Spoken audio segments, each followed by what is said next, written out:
Capítulo 6, Doutrina das Penas Eternas. Origem da doutrina das penas eternas. Item 1. A crença na eternidade das penas perde terreno dia a dia, de modo que, sem ser profeta, pode prever-se-lhe o fim próximo. Tais e de tal ordem, poderosos e peremptórios têm sido os argumentos a ela opostos, que nos parece quase supérfluo ocupar-nos de tal doutrina de hora em diante, deixando que por si mesma se extingua. Não se pode contestar, porém, que apesar da caduca, ainda constitui baluarte dos adversários das ideias novas, o ponto que defendem com mais obstinação, convictos, aliás, da vulnerabilidade que ela apresenta, e não menos convictos da consequência dessa queda. Por esse lado, a questão merece sério exame. Item 2. A doutrina das penas eternas teve sua razão de ser como a do inferno material, enquanto o temor podia constituir um freio para os homens pouco adiantados intelectual e moralmente. Na impossibilidade de aprenderem as nuances tantas vezes delicadas do bem e do mal, bem como o valor relativo das atenuantes e agravantes, os homens não se impressionariam, então, a não ser pouco ou mesmo nada com a ideia das penas morais. Tampouco compreenderiam a temporalidade dessas penas e a justiça decorrente das suas gradações e proporções. Item 3. Quanto mais próximo do estado primitivo, mais material é o homem. O senso moral é o que de mais tardio nele se desenvolve, em razão pela qual também não pode fazer de Deus, dos seus atributos e da vida futura, senão uma ideia muito imperfeita e vaga. Assimilando-o à sua própria natureza, Deus não passa para ele de um soberano absoluto, tanto mais terrível quanto invisível, como um rei despótico que, fechado no seu palácio, jamais se mostrasse aos súditos. Deus só é então poderoso pela força material, porque eles não compreendem o poder espiritual. Só o concebem armado com o raio ou no meio de relâmpagos e tempestades, semeando de passagem a destruição, a ruína, semelhantemente aos guerreiros invencíveis. Um Deus de mansuetude e gordura não seria um Deus, porém um ser fraco e sem meios de se fazer obedecer. A vingança implacável, os castigos terríveis, eternos, nada tinham de incompatíveis com a ideia que se fazia de Deus. Não lhes repugnavam a razão. Implacável também ele, homem, nos seus ressentimentos, cruel para os inimigos e inexorável para os vencidos, Deus que lhe era superior deveria ser ainda mais terrível. Para tais homens eram precisas crenças religiosas assimiladas à sua natureza rústica. Uma religião tão espiritual, toda amor e caridade, não podia aliar-se à brutalidade dos costumes e das paixões. Não censuremos, pois, a Moisés sua legislação draconiana, a pena bastante para conter o povo indócil, nem o haver feito de Deus um Deus vingativo. A época assim o exigia, essa época em que a doutrina de Jesus não encontraria eco e até se anularia. Item 4. À medida que o espírito se desenvolvia, o véu material ia se lhe dissipando pouco a pouco, e os homens habilitavam-se a compreender as coisas espirituais. Mas isso não aconteceu senão lenta e gradualmente. Por ocasião de sua vinda, já Jesus pôde proclamar um Deus clemente, falando do seu reino, não deste mundo, e acrescentando: amai-vos uns aos outros e fazei bem aos que odeiam. Lucas, capítulo 6, versículo 27. Ao passo que os antigos diziam olho por olho, dente por dente.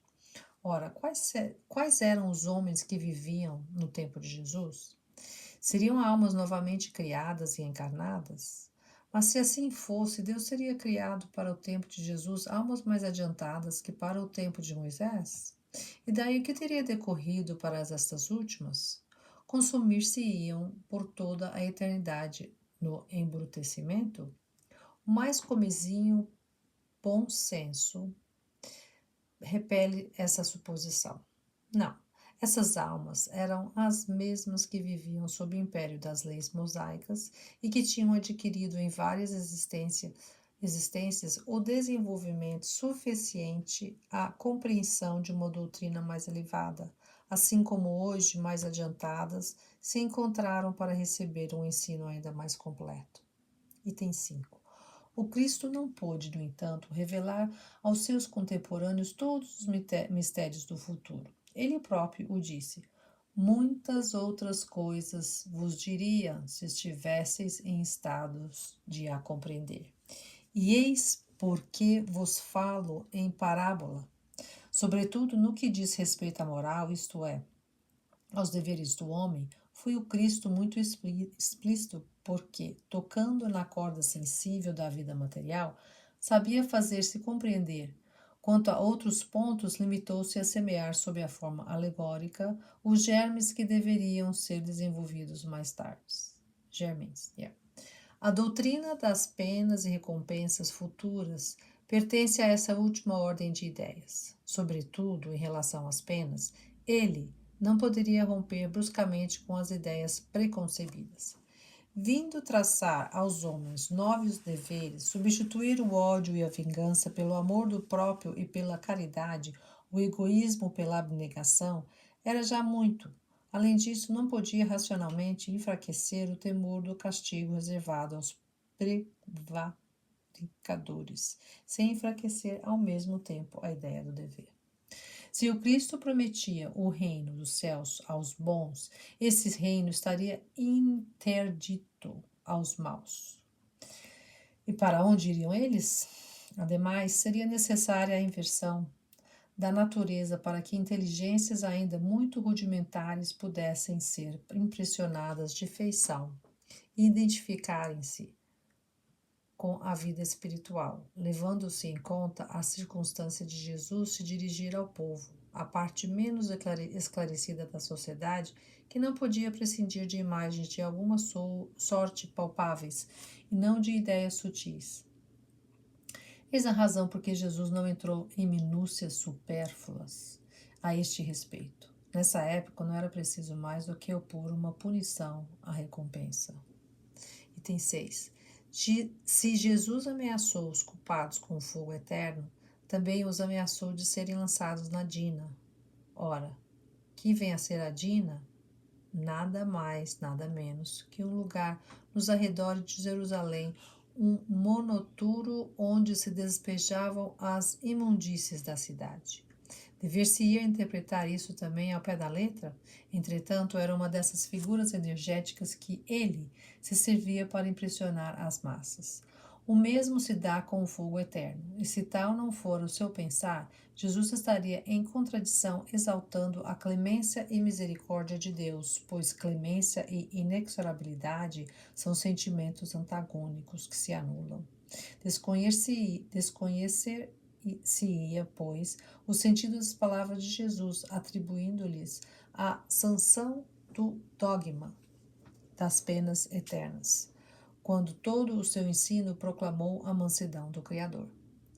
No Pai Nosso, Jesus nos ensina a dizer: perdoai-nos, Senhor, as nossas faltas, assim como nós perdoamos aos nossos devedores.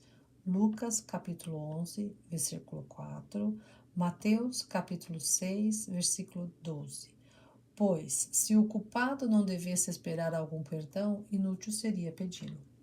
Esse perdão é, porém, incondicional? É uma remissão pura e simples da pena em que se incorre? Não. A medida desse perdão subordina-se ao modo pelo qual se haja perdoado, o que equivale a dizer que não seremos perdoados desde que não perdoemos. Deus, fazendo do esquecimento das ofensas uma condição absoluta, não podia exigir do homem fraco o que ele, onipotente, não fizesse.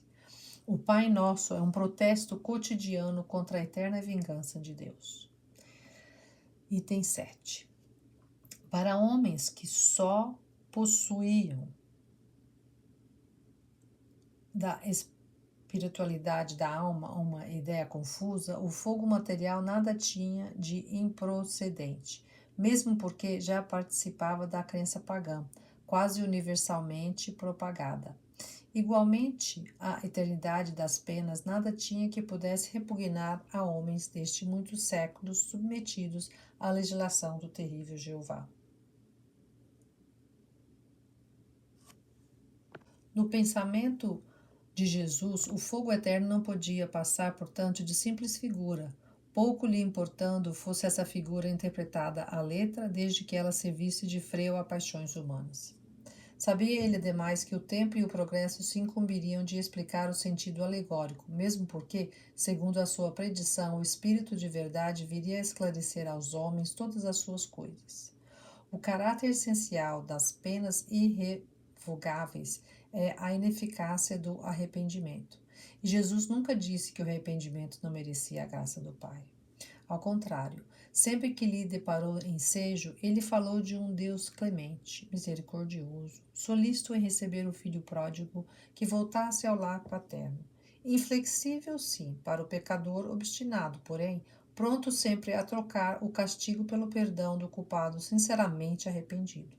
Este não é, por certo, traço de um Deus sem piedade. Também convém assimilar que Jesus nunca pronunciou contra quem quer que fosse, mesmo contra os maiores culpados, a condenação irremissível. Item 8. Todas as religiões primitivas, revestindo do caráter dos povos, tiveram deuses guerreiros que combatiam à frente dos exércitos. O Jeová dos Hebreus facultava-lhes 1000 modos de exterminar os inimigos. Recompensava-os com a vitória ou punia-os com a derrota. Tal ideia a respeito de Deus levava a honrá-lo ou apaziguá-lo com sangue de animais ou de homens, e daí os sacrifícios sangrentos que representavam um papel tão saliente em todas as religiões da antiguidade. Os judeus tinham abolido os sacrifícios humanos. Os cristãos, apesar dos ensinamentos de Cristo, por muito tempo julgaram honrar o Criador, votando aos milagres, às chamas e às torturas, os que denominavam hereges, o que constituía, sob outra forma, verdadeiros sacrifícios humanos, pois que os promoviam para a maior glória de Deus e com acompanhamento de cerimônias religiosas. Hoje ainda invocam o Deus dos exércitos antes do combate, glorificando-no após a vitória, e quantas vezes por causa as mais injustas e anticristãs. Item 9. Quão tardo é o homem desfazer-se dos seus hábitos, prejuízos e primitivas ideias. 40 séculos nos separam de Moisés, e a nossa geração cristã ainda vê traços de antigos usos bárbaros, se não consagrados, ao menos aprovados pela religião atual. Foi preciso a poderosa opinião dos não-ortodoxos para acabar com as fogueiras e fazer compreender a verdadeira grandeza de Deus. A falta de fogueiras, porém, prevalecem ainda as perseguições materiais e morais. Tão radicada está no homem a ideia da crueldade divina. Nutrido por sentimentos inculcados desde a infância, poderá o homem estranhar que Deus que lhe apresentam, lisonjeado por atos bárbaros, condene a eternas torturas e veja sem piedade o sofrimento dos culpados? Sim, são filósofos, ímpios como querem alguns, que se hão escandalizado vendo o nome de Deus profanado por atos indignos dele. São eles que o mostram aos homens na plenitude da sua grandeza, despojando-o de paixões e baixezas atribuídas por uma crença menos esclarecida. Neste ponto, a religião tem ganho em dignidade o que tem perdido em prestígio exterior, porque se homens há devotados à forma, maior é o número de sinceramente religiosos, pelo sentimento, pelo coração. Ao lado destes, porém, quantos não têm sido levados, sem mais reflexão, a negarem toda a previdência? O modo porque a religião tem estacionado em antagonismo com os progressos da razão humana, sem saber conciliá-lo com as crenças, degenerou em deísmo para uns, em ceticismo absoluto para outros, sem esquecermos o panteísmo, isto é, o homem fazendo-se Deus, ele próprio, a falta de um mais perfeito. Argumentos a favor das penas eternas. Item 10. Voltemos ao dogma das penas eternas. Eis o principal argumento invocado em seu favor. É doutrina sancionada entre os homens que a gravidade da ofensa é proporcionada à qualidade do ofendido.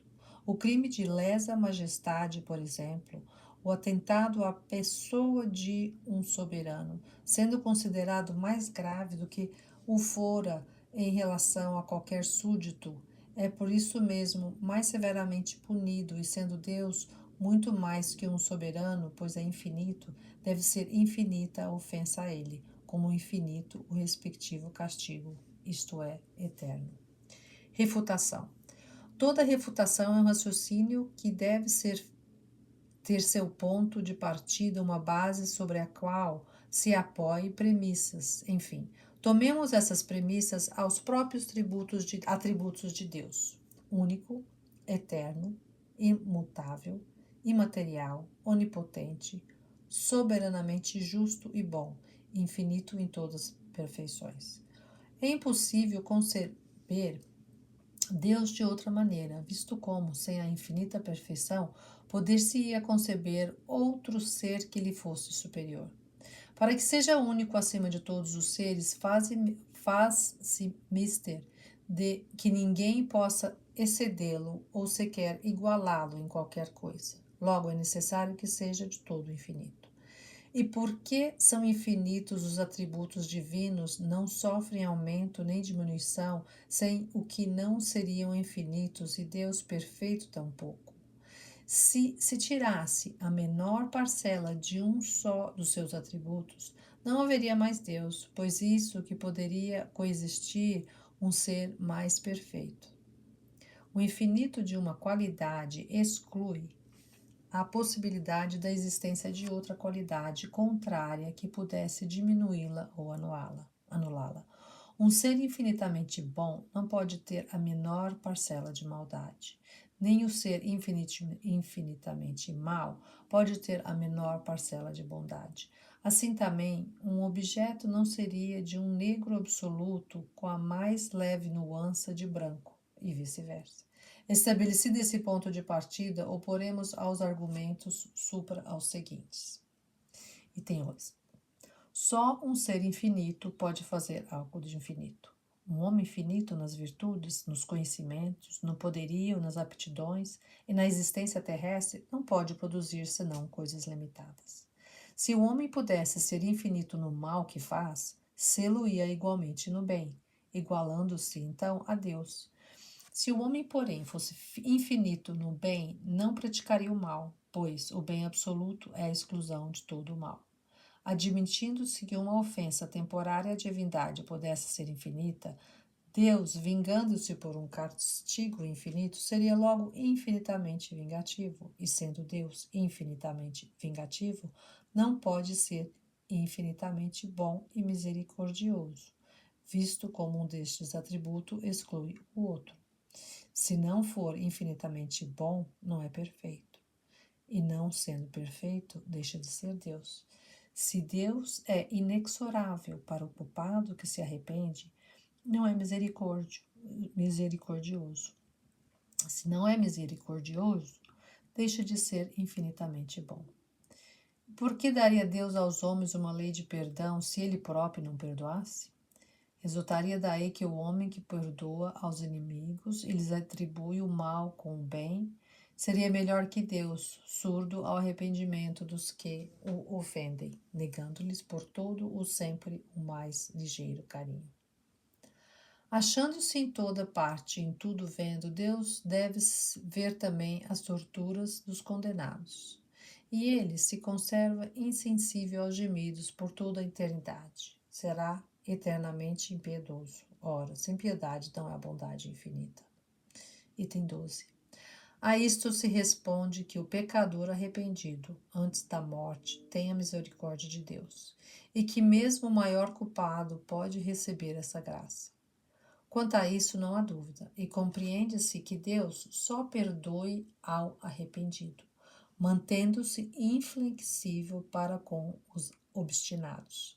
Mas se ele é todo misericordioso para a alma arrependida antes da morte, por que deixá-lo? Por que deixará de o ser para quem se arrepende depois dela?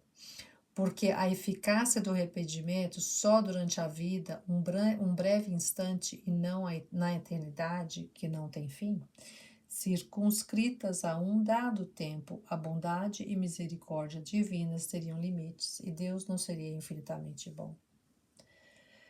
Deus é soberanamente justo. A soberana justiça não é inexorável absolutamente, nem leva a complacência ao ponto de deixar impunes todas as faltas.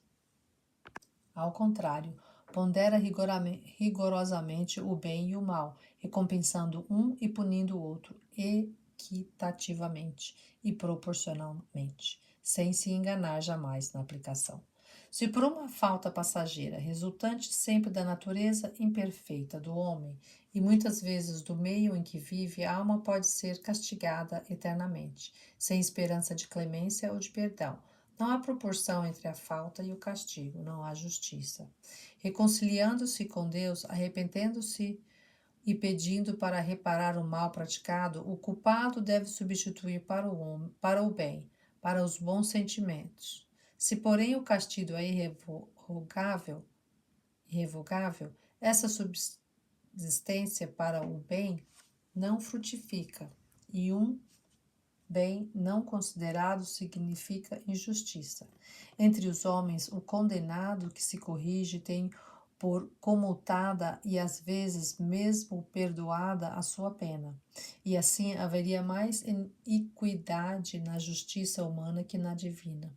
Se a pena é irrevogável, inútil será o arrependimento, e o culpado, nada tendo a esperar de sua correção, persiste no mal, de modo que Deus não só o condena a sofrer perpetualmente, mas ainda a permanecer no mal por toda a eternidade. Nisso não há nem bondade nem justiça. Item 14. Sendo em tudo infinito, Deus deve abranger o passado e o futuro. Deve saber, ao criar uma alma, se ela virá a falir, assaz gravemente, para ser eternamente condenada. Se o não souber, a sua sabedoria deixará de ser infinita, e ele deixará de ser Deus. Sabendo-o, cria voluntariamente uma alma desde logo votada ao eterno suplício, e neste caso deixa de ser bom. Uma vez que Deus pode conferir a graça ao pecador arrependido, tirando-o do inferno, deixam de existir penas eternas e o juízo dos homens está revogado. Item 15. Consequentemente, a doutrina das penas eternas absolutas conduz à negação, ou pelo menos ao enfraquecimento de alguns atributos de Deus, sendo incompatível com a perfeição absoluta, de onde resulta este dilema. Ou Deus é perfeito e não há penas eternas, ou há penas eternas e Deus não é perfeito. Item 16. Também se invoca a favor do dogma da eternidade das penas o seguinte argumento: a recompensa conferida aos bons, sendo eterna, deve ter por corolário a eterna punição. Justo é proporcionar a punição à recompensa? Refutação. Deus criou as almas para fazê-las felizes ou desgraçadas. Evidentemente, a felicidade da criatura deve ser o fito do Criador, ou ele não seria bom. Ela atinge a felicidade pelo próprio mérito, que, adquirido, não mais o perde. O contrário seria a sua degeneração. A felicidade eterna é, pois, a consequência da sua imortalidade. Antes, porém, de chegar à perfeição, tem lutas a sustentar, combates a travar com as más paixões. não tendo sido criada perfeita, mas suscetível de o ser, a fim de que tenha o mérito de suas obras, a alma pode cair em faltas, que são consequentes à sua natural fraqueza. E se por esta fraqueza fora eternamente punida, era caso de perguntar por que não a criou Deus mais forte? A punição é antes uma advertência do mal já praticado, devendo ter por fim reconduzi-la ao bom caminho. Se a pena fosse irremissível, o desejo de melhorar seria supérfluo. Nem o fim da criação seria alcançado, porquanto haveria seres predestinados à felicidade ou à desgraça. Se uma alma se arrepende, pode regenerar-se, e podendo regenerar-se, pode aspirar à felicidade. E Deus seria justo se lhe recusasse os respectivos meios? Sendo o bem o fim supremo da criação, a felicidade, que é o seu prêmio, deve ser eterna, e o castigo, como meio de alcançá-la, temporário. A noção mais comezinha da justiça humana prescreve que se não pode castigar perpetuamente quem se mostra desejoso de praticar o bem. Item 17. Um último argumento a favor das penas eternas é este. O temor das penas eternas é um freio anulado este. O homem, por nada temer, entregar-se-á todos os excessos. Refutação. Esse raciocínio procederia se a temporalidade das penas importasse, de fato, na supressão de toda sanção penal. A felicidade ou infelicidade futura é consequência rigorosa da justiça de Deus, pois a identidade de condições para o bom e para o mal seria a negação dessa justiça.